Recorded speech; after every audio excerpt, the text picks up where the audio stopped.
नमस्कार. पुस्तकं आणि बरंच काही आपल्या या चॅनलवरती तुम्हा सर्वांचं स्वागत. ओपुर्झा या पुस्तकाचं आपलं वाचन सुरू आहे. तर आजचा पॅरा आहे, आपण स्वतः कसे आहोत ह्याचा अभ्यास का नाही करायचा.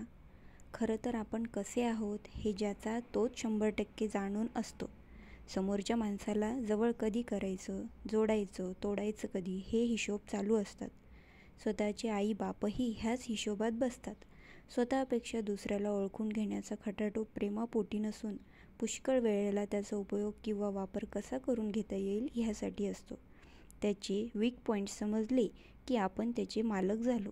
विजेचा शोध लागला, बस मामला खतम. बटन दाबलं की बिचारी मिक्सर चालवते, पंखे फिरवते, वॉशिंग मशीनला चालना देऊन कपडे धुते, टेप रेकॉर्डर, TV मनोरंजन करते, पाणी तापवते. टीव्हीवर रोज कितीही फडतूस कार्यक्रम असोत, विजेप्रमाणे स्थितप्रज्ञ काहीही नाही. ज्ञान प्राप्त झालं की हे एवढं चैतन्य 2 बारीक तारात राहून तुमचं गुलाम व्हायला तत्पर. माणसांना आणि यंत्रांना गुलाम केल्याशिवाय त्यांच्या गुणवत्तेचा उपयोग करून घेणं अशक्य. पान नंबर आहे 185.